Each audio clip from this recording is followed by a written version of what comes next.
जय श्री राम। शंखनाद में आपका स्वागत है। एक तरफ वक्फ संशोधन बिल का विरोध करने वाले कोर्ट से अंतरिम आदेश पाने की कोशिश में लगे हैं कि किसी तरह से वक्फ संशोधन बिल के कुछ प्रावधानों को रोक दिया जाए ताकि जो विवादित संपत्तियां हैं, जो कि बिना कागजों वाली संपत्तियां हैं, उनको लेकर सरकार कोई कदम ना उठा सके, उनको लेकर कागज ना दिखाना पड़े। लेकिन वहीं सरकार ने अब वक्फ संशोधन कानून को लेकर उसके बाद एक बड़ा फैसला ले लिया है। सरकार ने अब विवादित संपत्तियां, बिना कागज वाली संपत्तियों की पहचान करने के लिए एक ऐप बनाया है, उम्मीद ऐप। इस ऐप को सरकार लॉन्च करने वाली है और इस उम्मीद ऐप से अब ये उम्मीद जग गई है कि जिन संपत्तियों को बिना कागज के सालों साल पुराना वक्फ बताकर, 200-300 साल पुराना वक्फ बताकर वक्फ बोर्ड ने अपने पास रखा हुआ था, अब इन संपत्तियों का निपटारा होगा और सच्चाई सामने आएगी। क्योंकि इनका तो एक ही आधार होता था कि वक्फ कर दी गई है, कि उस संपत्ति को बाबर ने वक्फ किया था, अकबर ने वक्फ किया था। अब सालों साल, 500 साल, 700 साल पुराने सबूत जो है, ये कागज कहां से कोई लेकर आएगा? क्योंकि इनको तो कागज दिखाने नहीं होते हैं। तो जिसकी संपत्ति इन्होंने ली है, वक्फ जिसकी संपत्ति की गई है, उसको ही बेचारे को कागज दिखाने पड़ेंगे कि 500 साल से पहले मेरी ही जमीन थी।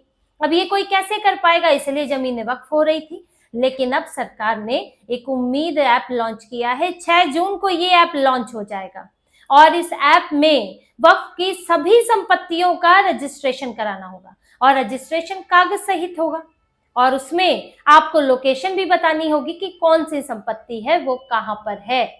और इस उम्मीद ऐप के आने के बाद ये भी साफ हो जाएगा कि कितनी संपत्तियां कागजों वाली हैं और कितनी बिना कागजों वाली हैं, क्योंकि 9 लाख की संपत्ति है, छोटी मोटी बात नहीं है।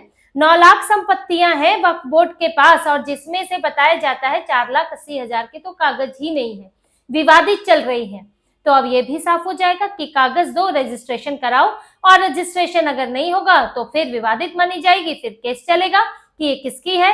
अगर किसी की निजी संपत्ति है तो वो केस में होगा, सरकार का दावा है तो सरकार केस में होगी। लेकिन अब मुश्किल बढ़ गई है और ये उम्मीद ऐप जो है, ये कई तरह के इसमें ऐसे नियम कानून बनाए गए हैं जिसके बाद से ये कब्जाने वालों की हालत खराब है। इस ऐप के बारे में भी बताऊंगी जो 6 जून से लागू हो रहा है और इसमें क्या क्या कहा गया है और वो कैसे सरकार को मदद करेगा, लोगों को मदद करेगा और उन लोगों को भी मदद करेगा जिन्होंने असल में वक्फ किया है।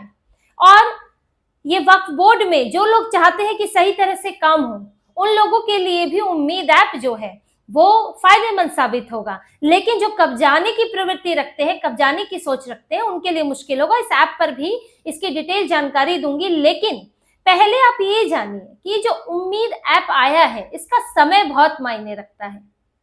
हमने बात की कि ये कपिल सिब्बल, अभिषेक मनु सिंघवी, कांग्रेस, असदुद्दीन ओवैसी 70 याचिकाएं वाले सुप्रीम कोर्ट में जो वक्फ संशोधन कानून के खिलाफ याचिकाएं लेकर गए हुए हैं, पूरा का पूरा गैंग पहुंचा हुआ है।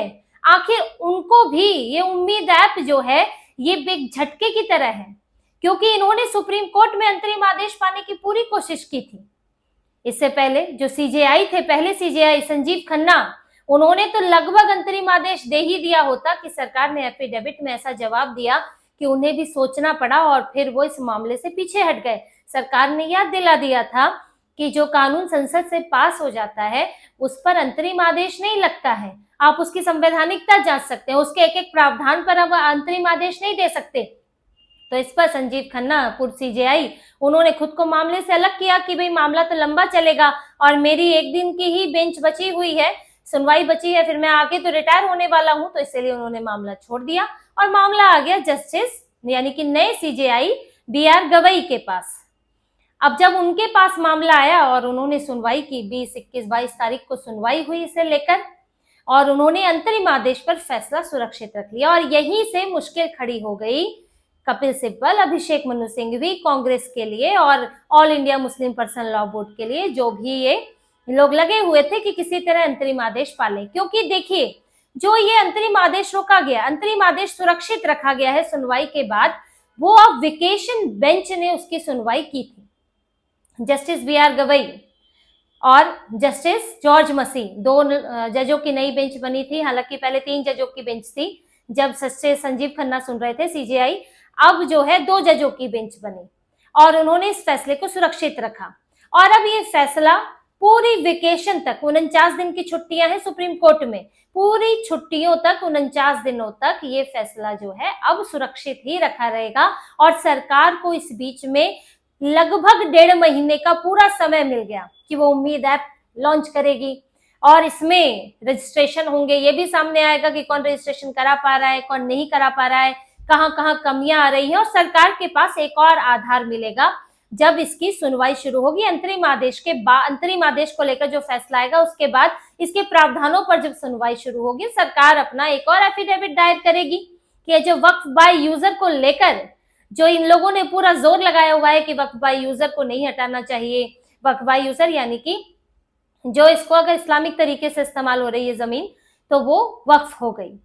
क्योंकि हो क्या रहा था कि अगर कोई मुसलमान कोई जमीन इस्तेमाल कर रहा है तो वक्फ बाय यूजर हो रही थी। इस तरह के मामले भी सामने आए थे, तो इसीलिए सरकार ने इस पर रोक लगाई। और अब इससे पता चलेगा कि वक्फ बाय यूजर जिन जिन संपत्तियों को कहा गया है उनके पास कागज कितने हैं। सबसे बड़ा झोल इसी में है, बिना कागजों के यूजर है तो वो वक्फ हो गई। तो इसको पूरा अधिकार बना दिया कि अगर कोई इस्लामिक तरीके से इस्तेमाल हो रही है तो उसे वक्फ बोर्ड जो है उस जमीन को वक्फ घोषित कर सकता है। और ये संशोधन 2013 में हुआ है, शुरू से नहीं था। शुरू से रजिस्ट्रेशन की भी बात थी, कागज की भी बात थी, लेकिन बाद में कांग्रेस ने ऐसे ऐसे अधिकार दे दिए कि पूरी की पूरे देश की जमीन ही लुट गई। तो इसको लेकर इसीलिए ये लोग चिंता में थे, वक्फ बाय यूजर खत्म नहीं होना चाहिए। लेकिन सरकार ने अंतरिम आदेश को लेकर जो किया उसके बाद से इस पर रोक नहीं लग पाई और इसलिए अब सरकार रजिस्ट्रेशन कर रही है और कागज भी मांग रही है। और ये पूरा मामला अब ये अंतरिम आदेश के इंतजार में अटक गए हैं क्योंकि जस्टिस B.R. गवई ने भी इस तरफ कोई झुकाव नहीं दिखाया और इस पर आदेश को सुरक्षित रख लिया। जो इनकी कोशिश थी, जो कपिल सिब्बल वो जो सुप्रीम कोर्ट बार एसोसिएशन के अध्यक्ष बने हैं, बड़ा वो भी जोर लगाने में लगे हुए हैं कि अपने प्रभाव से कुछ कर लेंगे, अभिषेक मनु सिंघवी भी कुछ कर लेंगे, लेकिन हो नहीं पाया। और देखिए कि ये कैसे वेकेशन बेंच जो है ये अब आगे, क्योंकि जस्टिस B.R. गवई की कोई वेकेशन बेंच है नहीं, तो ये कैसे मामला रुका है। कुल 49 दिन की छुट्टियों में 21 बेंच है और वो हफ्ते के हिसाब से बटी हुई है।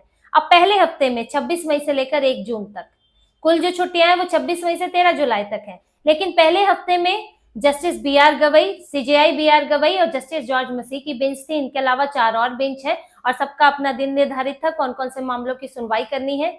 लेकिन इसके बाद जो बाकी की 6 और हफ्ते हैं उसमें कोई भी बेंच CJI B.R. गवई की नहीं है। अब 1 तारीख के बाद 2 से 8 जून की, फिर 9 से 15 जून की, इस तरह से 7 हफ्तों की अलग अलग बेंच बनाई गई है। किसी में 3 बेंच लगी है, किसी में 4 बेंच लगी हुई है, 2-2 जज है एक बेंच के अंदर। लेकिन B.R. गवई जो है वो 13 जुलाई के बाद ही उनकी बेंच लगेगी। अब वो जब है ही नहीं, जब वो छुट्टियों पर है तो अंतरिम आदेश पर का फैसला सुना ही नहीं सकते। अब फैसला सुरक्षित है तो सुरक्षित है, टल गया 1-1.5 महीना और इस बीच सरकार को मौका मिल गया कि उम्मीद ऐप के जरिए अब ये हकीकत सामने आएगी कि कहाँ कागज मिले हैं, कहाँ कागज नहीं मिले हैं।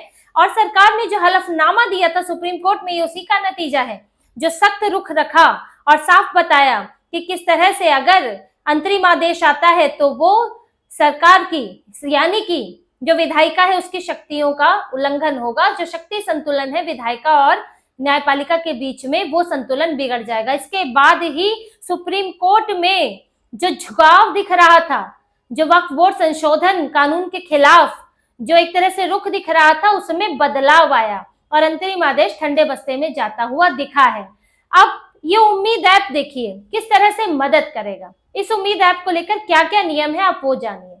इसका पूरा नाम है unified Waqf management empowerment efficiency and development. अब इसमें डिजिटल रजिस्ट्रेशन करना है और नियम कहता है कि 6 महीने के अंदर रजिस्ट्रेशन कराना अनिवार्य होगा। रजिस्ट्रेशन में हर संपत्ति की लंबाई, चौड़ाई और अन्य विवरण देना होगा। संपत्तियों की जियो टैगिंग भी जरूरी होगी। जियो टैगिंग यानी कि उसकी भौगोलिक स्थिति बतानी होगी, लोकेशन बतानी होगी। इसके अलावा अगर तकनीकी वजहों से कोई देरी होती है तो 1 से 2 महीने का अतिरिक्त समय दिया जा सकता है। अगर संपत्ति तय समय पर रजिस्टर्ड नहीं होती है तो उसे विवादित माना जाएगा और मामला वक्फ ट्रिब्यूनल में जाएगा। और नियम आगे क्या कहता है कि महिलाओं के नाम दर्ज संपत्तियों का वक्फ घोषित नहीं किया जा सकेगा और रजिस्ट्रेशन का काम जो है वो राज्य वक्फ बोर्ड के माध्यम से होगा। रजिस्ट्रेशन कराने की जिम्मेदारी मुतवल्ली यानी कि जो मैनेजर है, जिसके पास जमीन के मैनेजमेंट है, उसके पास होगी। अब ये साफ साफ समय सीमा निर्धारित कर दी गई है, 6 महीना या ज्यादा से ज्यादा 7 महीना, 8 महीना या 9 महीना, इससे ज्यादा का समय नहीं मिलेगा। कागज जुटा लो और रजिस्ट्रेशन करा लो, ये बता दिया गया है। और देखिए इसमें ट्रिब्यूनल में जो मामला जाएगा, क्योंकि जो विवादित होगा वो ट्रिब्यूनल में जाएगा, लेकिन ट्रिब्यूनल भी अब वो ट्रिब्यूनल नहीं है जो पहले था। इसमें पहले तो संख्या बढ़ा दी गई है, 3 इसके अंदर ट्रिब्यूनल में सदस्य होंगे, डिस्ट्रिक्ट जज होंगे, फिर ज्वाइंट सेक्रेटरी लेवल के अधिकारी होंगे यानी कि सरकारी अधिकारी होंगे, फिर इस्लामिक कानून के जानकार होंगे, और इसमें गैर मुस्लिम भी हो सकते हैं, अब कोई ऐसी बाध्यता नहीं है।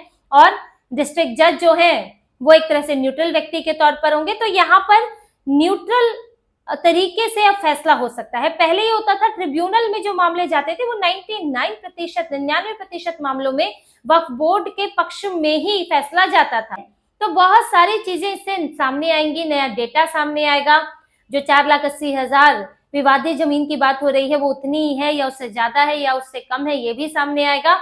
अब ये बहुत बड़ी कवायद शुरू हो गई है और ऐसा नहीं है कि पहले की तरह कि चल रहा है सालों साल से, हाँ जी रजिस्ट्रेशन करा लेंगे, कभी भी जो इनका वामसी था पहले इसी तरह का पोर्टल था, तो वो पोर्टल जो है अपडेट ही नहीं है सालों साल से। लेकिन अब ये नया है, सरकार ने डेडलाइन दी है, समय सीमा दी है, ये पोर्टल भी है, ऐप भी है और इसमें रजिस्ट्रेशन कराना जरूरी होगा। और इसके बाद से ये सरकार दिख गया है कि सरकार रुकी नहीं है। कोर्ट का फैसला जो आएगा जब होगा उसके हिसाब से देखा जाएगा, लेकिन सरकार रुकी नहीं है और सभी विवादित संपत्तियों का निपटारा करने के लिए सरकार प्रतिबद्ध है। और दूसरे तरफ विरोध करने वाले कितना भी जोर लगा ले, सरकार अपने कदम रोकने वाली नहीं है। तो इसी तरह की और खबरें और विश्लेषण आपके लिए लाते रहेंगे। हमसे जुड़े रहिए, सब्सक्राइब कीजिए, कमेंट कीजिए। बहुत बहुत धन्यवाद। जय श्री राम।